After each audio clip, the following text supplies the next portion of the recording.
Bonjour Bandeko Balandi, vous êtes bel et bien sur Lola Masolo TV, votre chaîne de confiance, chaîne Oyo, vous allez toujours dans poste Oyo comme Masolo, vous avez besoin. De Awa to Kiti sur le terrain na Katia, 14e rue, na Winzia Izam, tous allez on a. Voici votre humble serviteur Christian Sambe, autrement appelé le précurseur du foyer congolais. Tous allez on a balobi Christian Sambe mon sou comme Maloba Liboso. Vous n'y voyez pas ça Maloba Liboso pour la ligne. Alors restez toujours connectés, branchés. Ma terrain Masolo, donc tous allez on a sur les 4 Masolo et Awa tous allez na Winzia Izam toujours dans la vie Sakibino, les obéta Masolo et on va déconfiner dollar et Kiti. Est-ce impact nini o ezali na kati ya masolo pour na ba mama ya wuti impact nini o dollar ndenge Kiti ezo sala na marché pour na ba mama na biso ya wuti. Alors toni to yeba est-ce que ndenge dollar et Kiti pilipili wana ya 100 francs ezaka na 100 francs ce Kiti na 50 to ebité to beta masolo na ba mama na biso ya wuti. Alors toni to yeba confinement ndenge sili boye est-ce que mbongo yango ya ba mama na biso to kenika ndenge ezalaki to échanger wana tokoye ba yango na ba mama na biso ya wenze. Alors toza wana toujours ndenge na isaki bino bozala toujours connecté branché sur Lola Masolo TV. Alors bi ba mama wenze bazolela ba mama wenze bazolela ba beli ya Lola ozawa puis le précurseur azomona na té sur le terrain aya ayoka ndenge ni ba mama bazo vivre na wenze pendant le temps de déconfinement. Alors toza wana masolo zo betama le précurseur a quitté mo sur le terrain avec toute l'équipe de Lola Masolo TV. Très important Alexis Kalala azawana na biso nous sala toujours nazomona. Alors Radi Enma Radi nazolo ba toujours derrière la caméra toza toujours coaché donc to kende to mona ndenge ni ba mama na biso sala musala.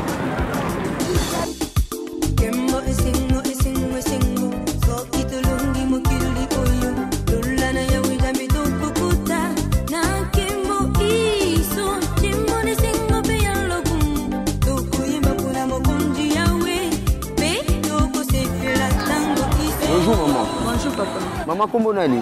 Comment la Judith? Maman Judith. Maman bandi mbongo oyo bandeni.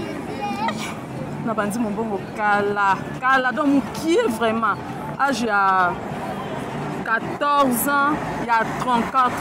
14 ans, il y a 34 ans. Oui. Donc cette expérience est belle dans le monde. Bandi on kaka na commerce kaka awa na izami. Na bandi wenze na biso munene zaki na Lola côté comme station et ba pandi biso kuna nde na komiko. Nde komiko to. Siko différence ni ezali ngoteka ya kuna na ya awa. Côté ya kuna leki kuna na zuli bala kuna na boti kuna na tangisi bana l'école. D'être mon pandi donc mon pandi ezaka ko lukaka moi moyen ke bana balia ke o sala penza ba activité zate donc et sukaka ke na bana balia si. Donc kuna eleki awa na. Eleki awa. Siko elo nous sala pour que comme espèce a toujours un impact ndenge zaki kuna par rapport à parce que lobby o ezo vivre ça temps présent. Siko elo ni ko sala ke ezala côté ezala peu na augmenter par rapport à kuna na awa. Bon, kuna na kati na côté ka Thomson, épices, awa na teka ka changer mon bon. Donc pour ceux na memi mon bon on a ko salela awa e simba te. Alors balobi ba déconfiner biso pour tout le monde déjà tout ça en temps de déconfinement. Alors impact ni les opé ça na temps où il y a confinement na temps de déconfinement. Différence ni les ali na mbongo on teka. Na mbongo vraiment donc ezo simba te ezo pesa te. Oh là là. Donc makambo angwe memeli biso makambo epelé. Papa bavandaki na ndako misala ezate kolia pasi koteka pasi donc muto asimba ta 1000 francs moko oyo comme le quoi muto asimbi $100. Donc memeli biso penza mabe makasi na mboka. Donc différence ezate entre déconfinement et confinement. Donc pona nga différence ezali. Différence ezali. Na temps de confinement mon bon ezaki likolo. Ezaki likolo. Ezaki likolo. Na temps de confinement. Donc ezalaki donc impeka kana loba. Seconde ba déconfiner boy. Ndenge moko kaka papa. Donc différence ezali. Différence ezali na mpeka te. Mais toyoki bande ko bazoloba ke non tout total pe na ba bureau de chance zo mona ba tour quoi ekiti hein. Papa likambo ato ekiti. Mboka na biso papa. Tozalaka na franc congolais to vivre kana dollar. Papa dollar 10 dollars 20 000. Papa ta yo moko. Ok ne resomba tanguba. Mama dollar et mati kende na dollar. Osomba li papa mama dollar et mati kende na dollar. Sikoyo ese mutu tu na mboka neti tozabo to aka na moyen ko vivre kana dollar. nga mbongo na yebi eza franc congolais tonora lisu franc congolais te tokoma honoré ka dollar yango ekiti mpo na nge ekiti te eza mpe na prix fixe te eza 18 eza 16 eza 17 mpo na ngai vraiment ekosuka ata na 15 14 là ça va vraiment siko ndenge kiti pe boye ebougi nanga te loko moko te na mbongo kuna biloko pe kiti te biloko ekiti te biloko ezaka ya komata biloko ezaka likolo biloko yaka likolo biloko ezaka te siko seke impact sango eza nango te na kati ya mbongo parce que soko osomba biloko nga nasomba biloko nanga na cher na koteka biloko nanga esila okende pa oyo biloko nanga na somba na cher donc yaka ndenge moko alors siko message ni ezopesa na ba oyo bino bovotaka basala nini mpona bino tovote papa asali biso malamu alobi dollar ekiti dollar anguka ekiti lokola ekiti te osomba eloko boye dollar ozongisa boye dollar kokita ngo papa alobi ke dollar ekita eza wapi na bandeko tovotaki biso mpe toza famille toza bandeko basi bandeko mibali toana besoin bakipele biso na likambo ya dollar bakipele biso likambo ya dollar donc etelema na place moko biloko mpe ekita na mboka neti toza boye soki fufu eza ya kokita masango eza ya kokita toza na pasi te moyebana babima bakuluna eza te okende osomba masango balobi dollar osomba fufu balobi dollar sikoyo na bana tovivre ndenge nini bana mibali bakoma bakuluna asepeli mama Judith maloba malamu ekokoma merci mama. Bonjour maman. Bonjour. Maman kombo nani? Kombo nanga mama Germaine. Mama Germaine. Maman awa tozali précisément wapi? Toza na Izam. Na Izam na commune. Na commune nini? Limete. Na commune na Limete. Nazomona maman ozoteka bamikila o musu ezali. Vive fait nyonso a vive frère.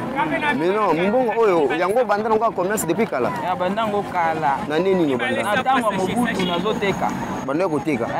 Mais non siko différence ni eza na tango mobutu na tango ono ozoteka. Tango mobutu ezalaka soki mbongo eningani ekiti boyo bozo sentir ke okei pe bokuti biloko pe kwe na minute wana sabaloba tango bamonika tableau changer bango pe bakitisi biloko mais tango oyo mbongo ekiti mais biloko etelemi lokola béton.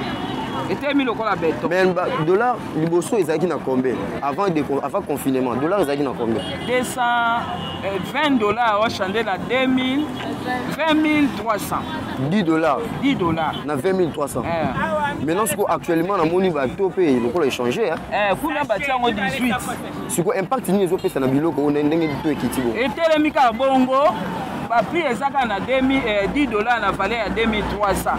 Bazolo beloko te bazozela soko tableau matière bango pe ba pumbusi sukoleka 2300 po bango batelemika na 2300. Donc dollar précisément ekiti normalement ekiti mais biloko etelemi lokola béton. Alors ce que ozo proposer nini pona bato bazoteka nini to bakonza mboka azoloba bakonza mboka tango bakitisi mbongo bakende ko vérifier sika biloko ezoya po bana mboka basepela bango bavandika nyebo bazoloba bakiti biloko est-ce que bazo vérifier na ba place biloko ezoteka mao ezolesa mboka bazo vérifier te bango batemi na 20300 10 dollars bazozela soki mekika komata bakoleka lisusu 20300 wana ebongo bakonzi bakende koverifie bakitisi bakimi mbango koverifie ndenge ezalaka na tanga mobutu bimbongo ezokita biloko mpe ezokita na miniti wana mais oyo so biloko ezokita etelemi lokola beton ezokita te etelemi wana ezozela ndenge eza na 18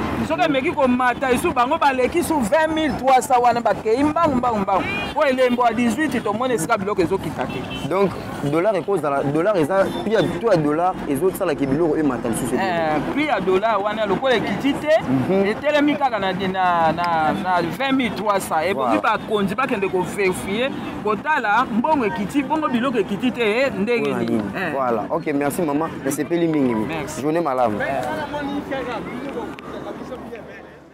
loba papa nazo comprendre ndenge nazo esengo makasi lokola namoni yo baza yambo oyo namoni yo mais nayebi te bokolisaka biso malamu mais nayebi te soki bakonzi na biso bayokaka makambo oyo bino bokolisaka biso te sikoyo yo ozopropose mpona bakonzi basala nini na ndenge mais c'est ça bino biza ya liboso eza bino bozokolisa biso bakonzi bayokaka maloba oyo biso tozokopesa epai na bino balanda ke peuple azomona pasi so normal ezwi ngai esengo mpo ya kokata makambo ya mama na ngai wana mais bakonzi soki bayokaka yango maloba ya biso oyo bino boyaka kotuna biso awa nde esalamaka bien siko papa différence nini eza entre vie sociale ezalaki na temps ya confinement na vie sociale eza nango na minute oyo ndenge badeconfine mboka yo ozomona différence nini différence mwana mama soki mwana atundi te différence emonanaka kaka te soki mwana atundi te différence emonanaka kaka te nakoloba différence emonanaka te soki mwana atundi akotika oyo papa ya mosika donc biloko tellement eza likolo moyen bana batonda eza mais c'est ça donc biloko ezwa na ndako mokie mais c'est ça sikoyo pesa message na baoyo bazolanda bakonzi bazolanda en tout cas toza na koluka bokonzi eza ya mboka na biso moko eza na makambo ya biso moko mais bakonzi oyo baza na ntete wana ata ministre ata kondani batie oyo na place bongisa na place wana bolingi kaka président de la république akende koloba ke ekomi na ngawa bon yo mosala noni alors biloko ezopesa biso mabe yango wana merci papa na premier liboso nazwi antenne na ngai mpona koloba na yo ok merci papa na sepeli nzela malamu merci bakonzi bakoyoka yo yoka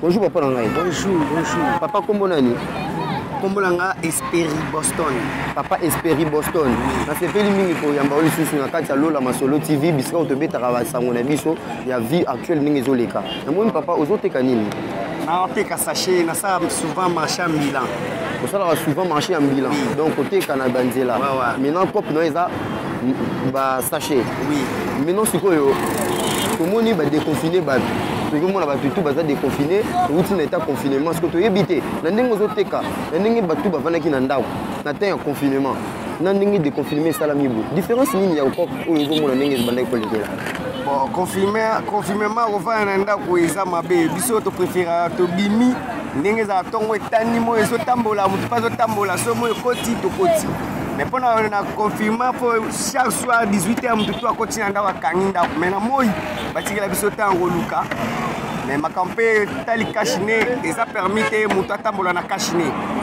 kasi président akoinsiste lisusu apekisa bapolisier nyonso batika kotungisa population na kashine totambola mpe dike okeluka ndenge olingi ozongi na yo po toa na congo yateke tobima moto abima na ntongo na calcule na ye yate obimi na calcule oke boye batie ocalcule mosusu mpo na kashine so ezangi eza mabe wana mposa totambola lese 18h tokoti babara okanga l'église te totambola biso ezala na kimia ok sikoyo nabi na selon cope na yo ndenge ozosala cope boye koganye mbongo ndenge ozobandaki koganye na avant confinement na après déconfinement différence nini ezali omoni différence eza na confinement so tosala te tochange bacope mais fo tozalaka boye sans confinement tozovibre na biso à l'aise ok nde eza bikope ezoleka nango kali eleka kitoko makasi tomoni mpe balobi to ekiti par rapport ndenge ezalaki liboso na combien mpona dollar olakaki dollar ezali na 21 000 ba 20 500 mais oyoka à un moment donné chité comme na 16 500 17 000 comme na 16 500 17 000 est-ce que biloko mpe kiti na ndenge to ekiti bongo nga namoni bateka basavo ba 350 pour te kiti te dollar ekiti me biloko ekiti te donc dollar eza kaka ekiti ndenge ekiti me biloko eza kaka na prix oyo ezalaki namona lokola ekitaki te me baluka manière ya koretire badollar oyo ezalaki na maboka bato oyo ekiti bakechange so ekei emati susu po namoni kuna 19 000 voilà ekitaki na journée moko elongwe na 21 ekiti na 17 ekozonga mpe na journée moko so ti na 23 22 eza boye te nayebi te yo nde moto otekaka nga natekaka te nga azanga juste mutuna yo moto ozoteka sikoyo ozopropose nini mpo dollar etikala intact bon nga namoni lokwa 10 dollar fo ezalaka na 120 000 eza na 120 000 francs mbongo na biso esuka na 20 000 francs 30 000 okangama ezalaka te ezalaka 20 000 francs okangama parce que 10 dollars ezalaka na se ya 20 000 francs 10 dollars ekodouble 20 000 na biso te ok yango wana lokola conseil omonake bakomi bakonzi bakokolanda mpo basala yango ok nasepeli mingi papa nzela malamu nga mpe asepeli makasi message ne kokoma apesi bato to mbote na bafamille banini bamasa population mondiale na président na biso nasengeli président beta sete mpena nde balobaka je parle je répète j'insiste nalobi mpe na bandeli na beti sete do bapolisier batungisa population na bakashi na esu te po moto mosu abimi ameli ti rouge na ye me yo lie 5 000 na kashi na ye wana obebisika kila motu tolandi papa bakonzi bazali bakoyoka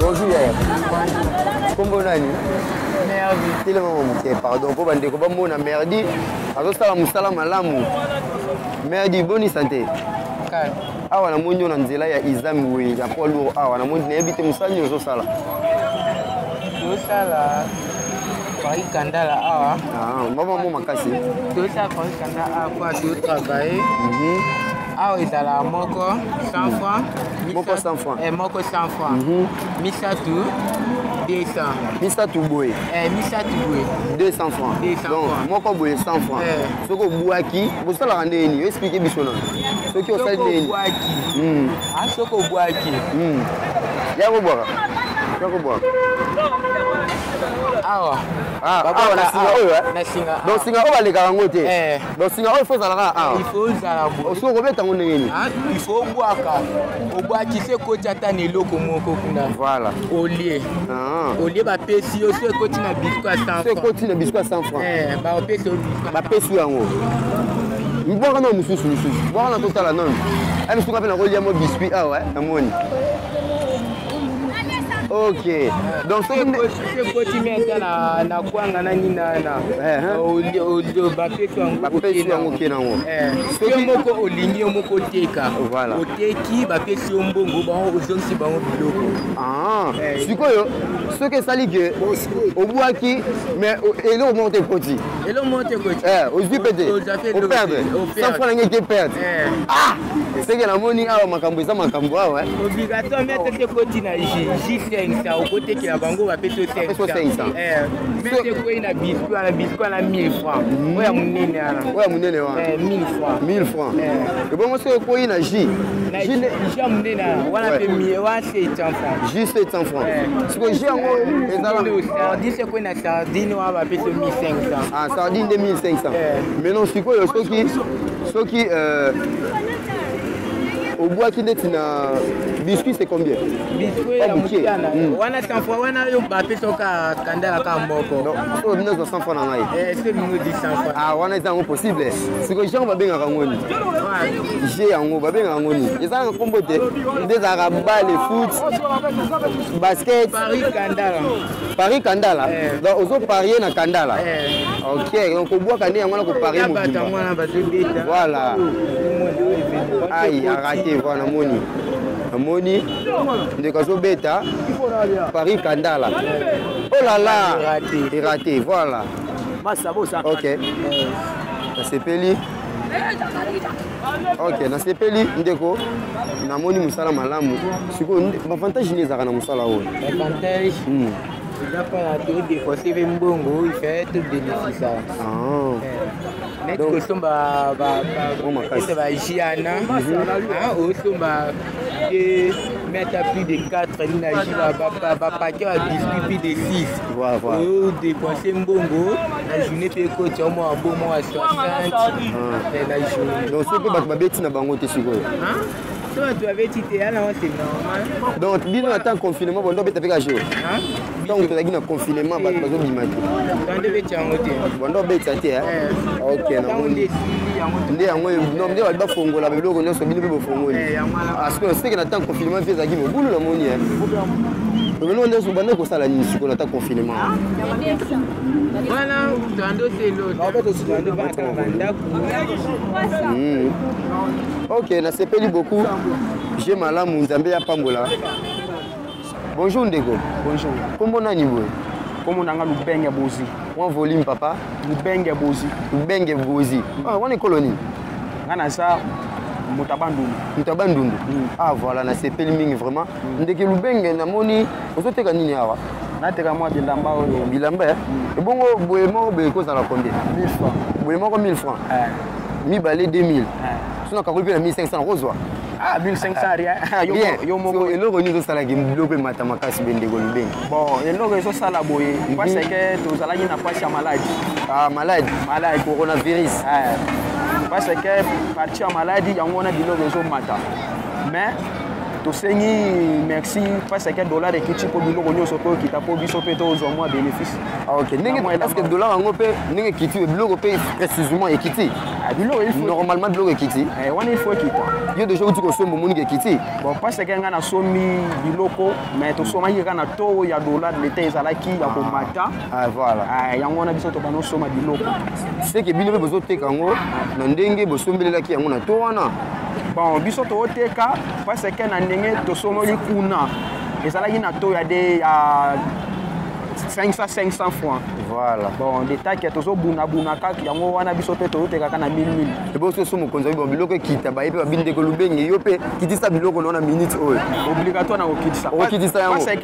On divine na perdre. Na nimi na perdre parce que ça mo conscience lo bati. Voilà. Détail que lo bati que malade et salmi na mboka. Est-ce biso to nima gite? Il faut to nima. Biso pe to nima so biloko kiti pe biso pe to nimi. OK. Na moni ndeko yo to sa na maloba ya mokonza mboka. Siko différence ni ezali air bando teka na confinement wana air malade ezalaki. Na ndenge ba déconfiner bwe. Ko malade esili deza kaka. Malade ça. Mais ba déconfiner ville. Siko na ndenge confiner ezalaki. Na ndenge to komi na temps ya déconfinement. Différence nous au monde ya cop ndenge ezalaki.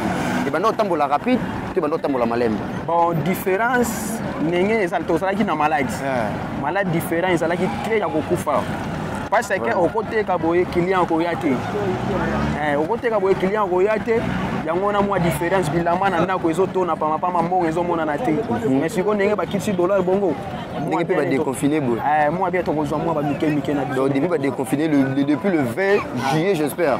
Donc yo ma solution qui nango calme. Ma solo e ko kene nango calme so i totalita ba les 15 ans ndenge aloba ki pe église pour parce que baboro etemo la ka pe tamba so bazo kena. Bazo kena église, activité ba classe yango na OK mais awa to samelaka nzambe so bazongisika ba activité wana OK iloko na biso pe il faut etamola. Ah OK donc dès que Lubenge azaka na posta ka que non bazongisa dans l'église bazongisa ba église bazongisa biso ba école.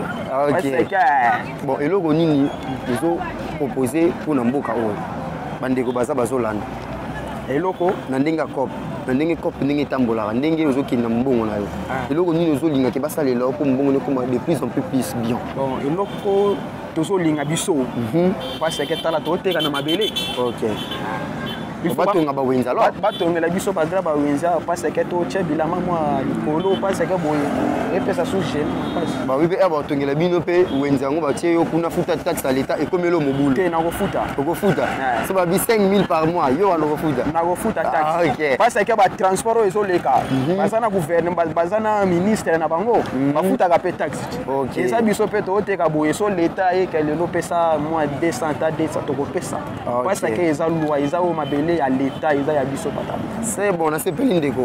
Msala malamu nzamba batela. Merci. Ngape na sepeli makazi. Ngape lokola.